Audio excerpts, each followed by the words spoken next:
Assalamualaikum warahmatullahi wabarakatuh. Perkenalkan, nama saya Firda Aulia Rahma, NIM 1120065 dari kelas HKIB. Di sini saya akan sedikit menjelaskan tentang yang pertama ada tindak pidana hudud, yang kedua ada tindak pidana kisos dan diyat, dan yang ketiga ada reformasi dan positifikasi hukum Islam. Yang pertama ada tindak pidana hudud. Tindak pidana hudud yaitu tindak pidana yang sanksinya ditentukan di dalam Al-Quran maupun hadis. Bentuk sanksinya itu biasanya berupa pidana mati atau penyalipan, ada potong tangan, potong kaki, dan potong tangan dan kaki. Kemudian ada pengasingan atau pembuangan. Biasanya itu mereka akan diasingkan ke daerah lain atau ke tempat lain, dan biasanya diasingkan dalam jangka waktu tertentu. Bentuk sanksi tindak pidana hudud itu ada 5. Yang pertama itu pidana atas jiwa, yang kedua pidana atas anggota badan, yang ketiga ada pidana atas harta kekayaan, keempat pidana atas kemerdekaan, dan yang kelima ada kewajiban puasa kafarah. Tindak pidana dalam kategori hudud itu ada 7. Yang pertama ada zina. Zina sendiri tuh dibagi menjadi 2. Yang pertama ada zina goiru muson dan zina muson. Zina goiru muson itu yaitu zina yang dilakukan oleh orang yang masih lajang. Sanksinya itu biasanya didera atau dicambuk 100 kali. Sedangkan zina muhson itu zina yang sudah dilakukan oleh orang yang sudah menikah. Sanksinya itu biasanya dirajam sampai meninggal. Yang kedua itu ada tuduhan palsu berbuat zina. Sanksi hukumnya sendiri itu ada 80 kali dera atau 80 kali cambuk. Dan yang ketiga ada murtad. Murtad sendiri artinya itu keluar dari agama Islam.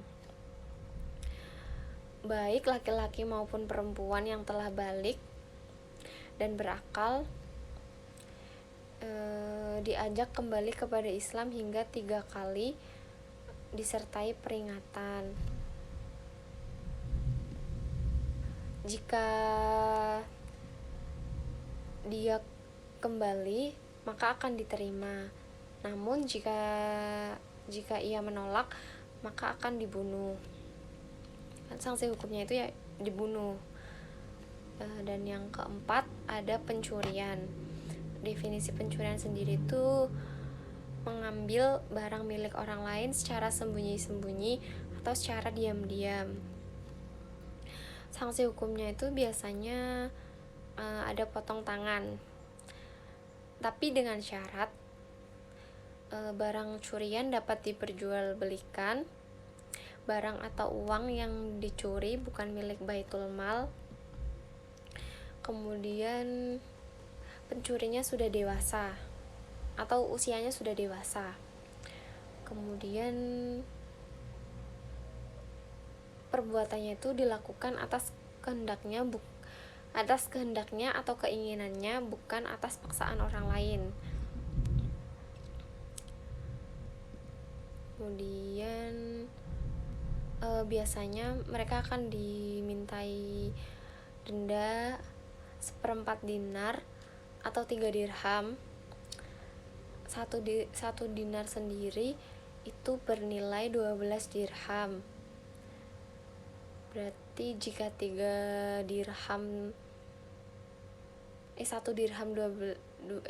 dinar 12 dirham itu setara dengan 4,45 gram emas murni 24 karat. Yang kelima itu ada peminum homer. Sanksi hukumnya itu dera 40 kali sampai 80 kali. Dan yang keenam ada pemberontakan.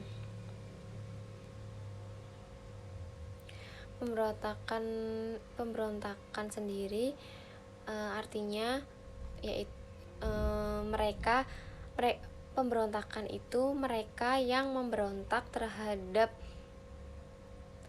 negara dan menampakkan perlawanannya melalui senjata dan mengumumkan perang terhadap Daulah Islamiyah. Dan yang terakhir atau yang ketujuh itu ada perampokan. Sanksi hukumnya itu biasanya dibunuh atau disalib, dipotong tangan dan kakinya secara bersilang, atau dibuang dari negeri tempat kediamannya. Yang kedua itu ada kisos dan diat.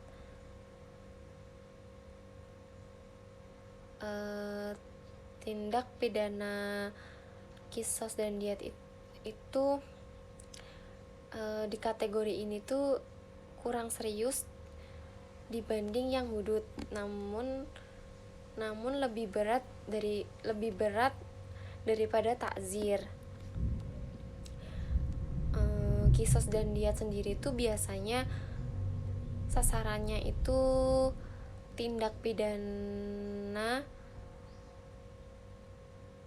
sasaran tindak pidana kisos dan diat itu biasanya integritas tubuh manusia, sengaja atau tidak sengaja.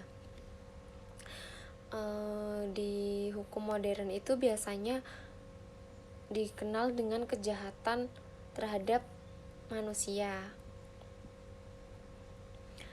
Pembunuhan sendiri itu ada 4. Yang pertama pembunuhan disengaja. Pembunuhan disengaja itu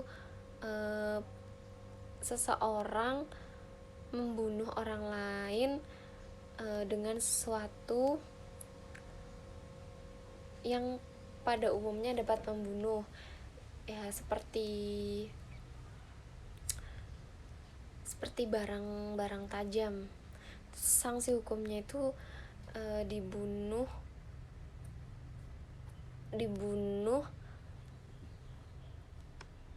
atau wajib dijatuhi kisos bagi pelakunya. Namun jika wali orang yang dibunuh tidak memaafkannya, tetapi apabila ada pengampunan, maka diatnya harus diserahkan kepada walinya, kecuali jika mereka ingin bersedekah atau tidak menuntut diat. Diatnya sendiri itu biasanya 100 ekor unta, terdiri dari 30 unta dewasa, 30 unta muda, dan 40 yang sedang hamil atau bunting. Yang kedua ada pembunuhan disengaja. Pembunuhan disengaja sendiri itu ada 3 macam. Yang pertama, memukul dengan alat yang biasanya dapat membunuh seseorang. Misalnya pedang, pisau tajam, besi, kayu besar,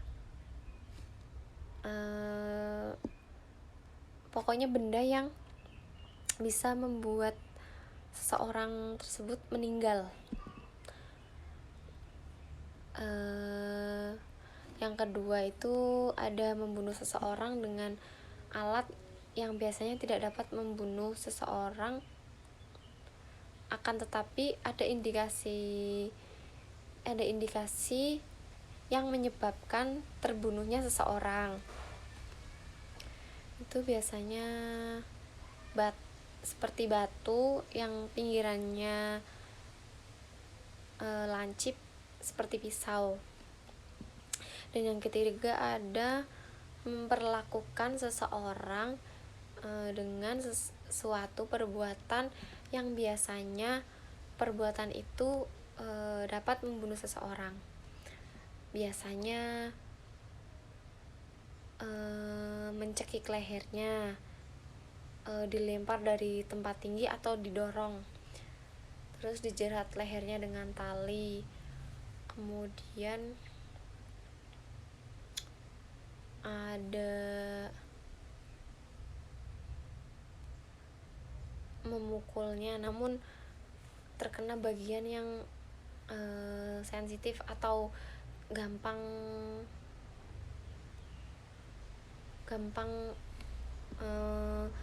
meninggal, misal kayak dipukul bagian dada atau leher, tengkuk. Kemudian ada pembunuhan mirip disengaja.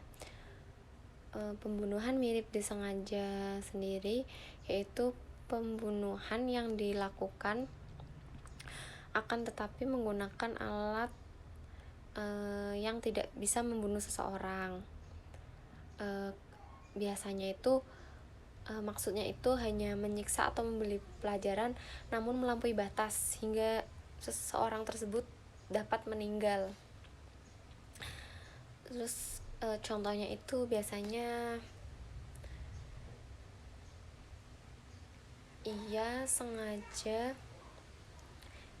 sengaja memukulnya tapi tidak sengaja membunuhnya. Ada unsur sengaja dan tidak sengaja. Sanksinya itu pelakunya tidak dibunuh tapi diatnya berat, yaitu 100 ekor unta, 40 diantaranya sedang hamil atau bunting. Kemudian ada pembunuhan tidak disengaja. Pembunuhan tidak disengaja sendiri itu ada dua bentuk atau ada dua macam. Yang pertama, pelakunya biasanya melakukan tindakan yang ia sendiri itu tidak bermaksud melakukan perbuatan itu kepada pihak yang terbunuh, namun menimpa orang tersebut yang akhirnya meninggal. Contohnya itu memundurkan mobil tapi ternyata menabrak orang lain hingga meninggal. Itu sanksinya itu ada diat 100 ekor unta dan kafarat dengan membebaskan budak. Namun kan sekarang tidak ada perbudakan, jadi maka bisa diganti dengan puasa 2 bulan berturut-turut. Yang kedua ada pelaku membunuh seseorang di negeri kafir, yang ia sangka orangnya itu kafir harbi,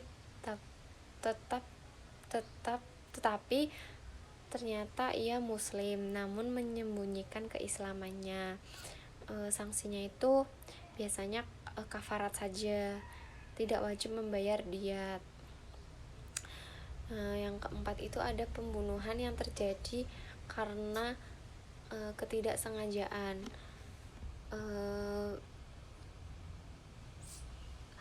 Biasanya seseorang melakukan sesuatu perbuatan tanpa ia kehendaki, tetapi perbuatan itu tuh menyebabkan terbunuhnya seseorang. Misalnya seseorang tergelincir dari tempat tinggi, kemudian mengenai orang lain dan menyebabkan orang tersebut atau orang lain itu meninggal dunia. Sanksinya itu biasanya berupa membayar diat 100 ekor unta dan wajib membayar kafarat dengan membebaskan budak. Jika tidak ada budak, maka ia wajib puasa 2 bulan berturut-turut. Diet sendiri itu ada 2 macam. Yang pertama ada diet berat dan diet tidak berat. Diet berat itu yaitu 100 ekor unta, 40 ekor unta diantaranya hamil atau bunting, diambil dari pembunuhan disengaja. Yang kedua ada diet yang tidak berat, yaitu dietnya itu 100 ekor unta saja, diambil dari pembunuhan tidak disengaja dan pembunuhan yang terjadi tidak dengan kesengajaan. Terus ada diet uang. Diet uang sendiri diukur dengan emas sebanyak 1000 dinar dan perak sebanyak 12.000 dirham. Dinar syar'i setara dengan 4,25 kg emas. Kemudian yang ketiga ada diet janin, yaitu membebaskan seorang budak laki-laki atau perempuan jika ia tidak mendapatkan budak. Dietnya 10 ekor unta. Kemudian ada reformasi dan positifikasi hukum Islam. Konsep reformasi dalam Islam itu identik dengan islah. Islah sendiri yaitu memperbaiki dan menyempurnakan sesuatu yang belum sempurna, termasuk mengganti yang usang dan rusak. Kata islah sendiri itu berasal dari kata aslaha yuslihu islah, yang berarti itu lawan daripada kata rusak atau fasad. Kemudian ada masalah-masalah hukum yang perlu direformasi atau diperbarui. Itu ada beberapa hal, yaitu ada manhaj ilahi yang artinya baik tentang akidah, syariah atau akhlak untuk mengatur hubungan manusia dengan Tuhannya dan hubungan antar sesama manusia. Terus fikrah pemikiran dan syahiyah yang terus maju, imam dan islamiyah yang telah usang menjadi baru kembali sesuai dengan perkembangan zaman. Kemudian ada positifikasi syariah sendiri. Positifikasi syariah atau hukum Islam di Indonesia sendiri itu ada 3, yaitu perkawinan dan kewarisan, pengelolaan zakat dan wakaf, penyelenggaraan haji. Kemudian ada faktor peluang dan tantangan positifikasi hukum Islam di Indonesia. Dalam positifikasi hukum Islam ada 3 faktor penting yang berpengaruh sebagai peluang dan tantangan. Yang pertama ada faktor politik, faktor fisiologis, dan faktor sosiologis. Yang mana ketiganya itu saling berkaitan